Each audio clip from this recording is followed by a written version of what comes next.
नमस्कार दोस्तों, स्वागत है आपका हमारे YouTube चैनल पर। मैं हूं सीए रविंदर सिंह और आज हमारे साथ में हैं सीए शीलूपल जी, हमारे सीनियर, जो आज आपसे बात करेंगे बजट 2023 में आए जीएसटी से रिलेटेड कुछ ऐसे महत्वपूर्ण चेंजेस का, जो कि सभी को पता होना बहुत ज़रूरी है। तो कुछ ऐसे चेंजेस जो जीएसटी के रिलेटेड है, उस पर आज हम चर्चा करेंगे। सर, सबसे पहला जो मैं क्वेश्चन डाल रहा हूँ आपको, वो है कंपोजिशन डीलर स्कीम में जो ये चेंजेस आए हैं, उससे आप कैसे, मतलब क्या चीज़ें हैं? हेलो एवरीवन, ये बजट 2023 में जो कंपोजिशन से रिलेटेड चेंजेस है उसके बारे में मैं आपको बताता हूँ। कंपोजिशन डीलर, आपको मालूम होगा कंपोजिशन एक स्कीम है रिटेलर के लिए या छोटे व्यापारियों के लिए जिनकी टर्नओवर 1.5 करोड़ या उससे कम है, उनके लिए है ये। उसमें वो कंपोजिशन स्कीम में रजिस्ट्रेशन लेके और अकॉर्डिंगली जिस स्लैब में वो आते हैं उस स्लैब का वो रेट चार्ज करके सेल करते हैं उनको। लेकिन अभी तक कंपोजिशन स्कीम में जाने के लिए कुछ रिस्ट्रिक्शंस थी।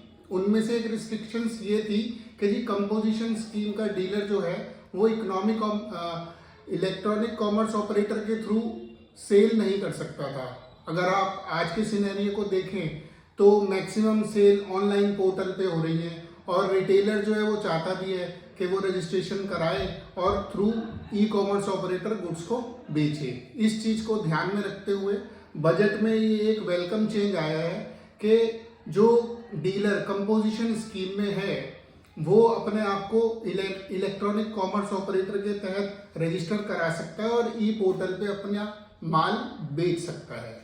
ये एक वेलकम चेंज आया रविंदर जी कि वो ईओक्यू के थ्रू सेल आउट कर सकता है। इसी सेम चीज को ध्यान में रखते हुए बजट में एक प्रपोजल और आया है ईओक्यू के लिए, इकोनॉमिक कॉमर्स ऑपरेटर के लिए। इकोनॉमिक कॉमर्स ऑपरेटर को क्या करना है कि उसको इन चीजों का ध्यान रखना है कि जो अनरजिस्टर्ड है या कंपोजिशन वाले डीलर हैं जो उसके थ्रू सेल आउट कर रहे हैं वो प्रॉपर सेल कर रहे हैं, अकॉर्डिंग टू लॉ सारा का सारा प्रोविजन फॉलो कर रहे हैं। इस चीज का ध्यान करना है। और यदि ईओक्यू का इसमें कहीं फॉल्ट हो जाता है इंफॉर्मेशन देने में डिपार्टमेंट को, तो उस केस में उसको सेक्शन 122 के तहत 10,000 रुपए की पेनल्टी इम्पोज की गई है इसी पर्टिकुलर बजट में। ये ईओक्यू से रिलेटेड है जो मैंने आपको स्मॉल मतलब गागर में सागर करके डिटेल बताई है। बिल्कुल बिल्कुल। अगला जो हम चेंजेस जानना चाहेंगे वो है सेक्शन 16 रिवर्सल ऑफ इनपुट के बारे में। सेक्शन 16 में एक प्रोविजन है कि in case you have not paid the amount within 180 days then you have to reverse the ITC claimed earlier. इसका मतलब ये है कि जी आपने अगर 180 दिन में पैसे नहीं दिए तो आईटीसी रिवर्स कीजिए। और रिवर्सल के लिए उन्होंने सेक्शन 16 में ही लिखा हुआ था कि जी आप वो रिवर्सल अपनी आउटपुट टैक्स लायबिलिटी में जोड़िए विद इंटरेस्ट और उसको पे कीजिए। और जब कभी भी आप वो अपना पेमेंट कर देते हैं देन इन दैट केस आप उसको रिक्लेम कर लीजिए। लेकिन अभी आपने देखा होगा अक्टूबर में 3B में एक मेजर चेंज आया था। उसमें टेबल 4 में उन्होंने वो चेंज लेके आए थे जिसमें उन्होंने रिवर्सल के 2 कॉलम डाले थे और उसमें एक कॉलम था अदर रिवर्सल। अदर रिवर्सल में आप वो रिवर्सल डालेंगे which you can reclaim in the future, मतलब आप उसको बाद में रिक्लेम कर सके। रिक्लेम के लिए भी उन्होंने 3B में कॉलम डाला था। और ये इस चीज को इसी के साथ सिंक्रोनाइज कराने के लिए उन्होंने बजट में ये चेंज किया कि पेमेंट जो है आप जो टैक्स है वो आप आउटपुट टैक्स लायबिलिटी में नहीं जोड़ेंगे, रिवर्सल में दिखाएंगे और जब कभी भी आप उसकी पेमेंट कर दें आप उसे रिक्लेम में डाल के क्लेम कर दीजिए। तो इन्होंने बेसिकली जो 3B में चेंज लेके आए हैं उसको पूरी तरीके से इस बजट में कह सकते हैं कि बजट में इसको एक तरह से क्लैरिफाई किया गया कि आप कैसे अपना जो है रिवर्सल अगर आपके पास आता है तो उसको कैसे रिक्लेम कर सकते हैं, रिवर्सल ऑफ क्रेडिट। हाँ, वह पहले आप उसे आउटपुट टैक्स लायबिलिटी में जोड़ते थे, अब उसे आप रिवर्सल में डालेंगे और फिर रिक्लेम करेंगे।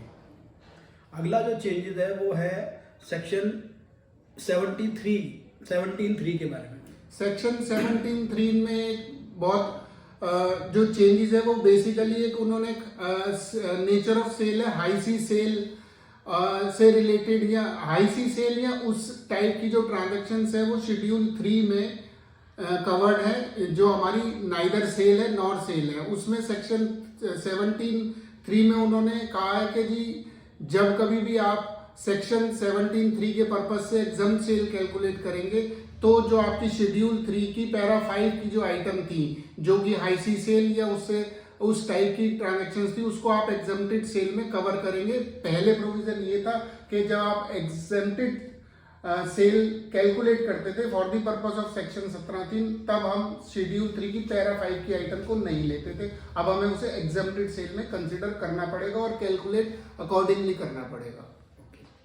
अगला जो चेंजेस है वो सेक्शन 23 से रिलेटेड है, उसके बारे में आपका क्या? सेक्शन 23 को समझने के लिए आपको समझना पड़ेगा सेक्शन 22 और 24 भी। ये सेक्शन 22, 23, 24 ये तीनों के तीनों हमारे रजिस्ट्रेशन से रिलेटेड हैं। सेक्शन 22 हमारी रजिस्ट्रेशन की बात करता है कि जी इन केस अगर आपकी टर्नओवर एक पर्टिकुलर लिमिट से क्रॉस कर जाए then you are suppose to take registration. और सेक्शन 24 हमारी कंपलसरी रजिस्ट्रेशन की बात करता है। कंपलसरी रजिस्ट्रेशन कि आपको रजिस्ट्रेशन लेनी ही लेनी है। लेकिन सेक्शन 23 जो है वो हमारे वो केसेस डिस्कस करता है जहां आप एग्जम्प्ट है रजिस्ट्रेशन के। अभी क्या होता था कि जी सेक्शन 23 में यदि आप कवर हो रहे हैं तो और आप 22 में भी कवर हो रहे हैं या 24 में भी कवर हो रहे हैं तो कंफ्यूजन रहता था कि जी मुझे रजिस्ट्रेशन लेनी है या नहीं लेनी है। लेकिन अब उन्होंने सेक्शन 23 को रीड्राफ्ट कर दिया है और उन्होंने शुरुआत रीड्राफ्ट में कह दिया not with standing with section 22 and 24। It means कि अगर आप 22 में भी कवर हो रहे हैं और 24 में भी कवर हो रहे हैं और 23 में भी कवर हो रहे हैं यानी कि नॉट रिक्वायर्ड है, तो आप 23 को फॉलो करेंगे और रजिस्ट्रेशन की लायबिलिटी आपके ऊपर नहीं रहेगी। तो ये एक वेलकम चेंज कहा जाता है। ये उन्होंने एक डिस्प्यूट जो कभी हो जाता था उसे क्लियर कर दिया कि जी अगर आप तीन में से दो मतलब 24 में भी आ रहे हैं 23 में भी आ रहे हैं तो आप 23 को फॉलो करेंगे, रजिस्ट्रेशन की जरूरत नहीं है। अगला जो चेंजेस है वो है related to filing of GST return. GST return filing के अभी तक जो हमारे पास था कि GSTR 1, GSTR 3B, 9, 9C और GSTR 8 ये 4 जो रिटर्न्स हैं उसके लिए उन्होंने मैक्सिमम टाइम कैप डाल दी है। यानी कि 36 month from the end of the due date of your relevant period. आप 36 महीने के अंदर अंदर मैक्सिमम उस रिटर्न को फाइल कर सकते हैं। 36 मंथ्स के बाद आप उस रिटर्न को फाइल नहीं कर सकते। इसमें 4 रिटर्न उन्होंने कवर की हैं, 1, 3B, 9, 9C और GSTR 8। इसकी मैक्सिमम टाइम लिमिट की कैप डाल दी है 36 महीने की। अगला जो चेंजेस है वो in relation to export freight को लेके कुछ चेंजेस आए हैं, उसके बारे में क्या बताएं? एक्सपोर्ट फ्रेट अभी आपको मालूम होगा अक्टूबर 1 से एक मेजर चेंज आया था एक्सपोर्ट फ्रेट से रिलेटेड। एक्सपोर्ट फ्रेट जो थी वो हमारी अभी एग्जाम थी 1 अक्टूबर तक। 1 अक्टूबर 2022 से वो टैक्सेबल हो गई थी। एक्सपोर्ट फ्रेट मतलब आप एक्सपोर्ट पे जो फ्रेट दे रहे हैं, तो उस केस में क्या होता था कि जो हमारा सेक्शन में उसके लिए प्लेस ऑफ सप्लाई जो IGST में मेंशन था वो ये था कि in case of export freight destination of goods is outside the country, तो अदर टेरिटरी आप सिलेक्ट करके उसमें IGST चार्ज करते थे और IGST लगाने के बाद आप बिल इशू करते थे। अब 1 अक्टूबर के बाद जब पार्टी ने बिल इशू किया और वो सेम स्टेट में है तब भी वहां IGST लग रहा है, तो वहां उस IGST को क्लेम से रिलेटेड इशू आने लगे।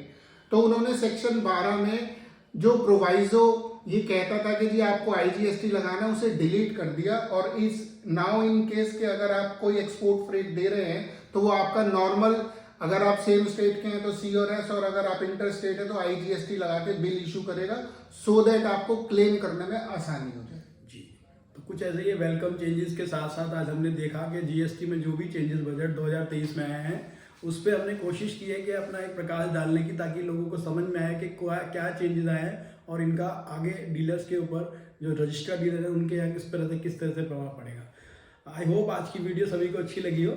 इसी शुभकामनाओं के साथ मिलते हैं अगली वीडियो में, तब तक के लिए धन्यवाद। धन्यवाद।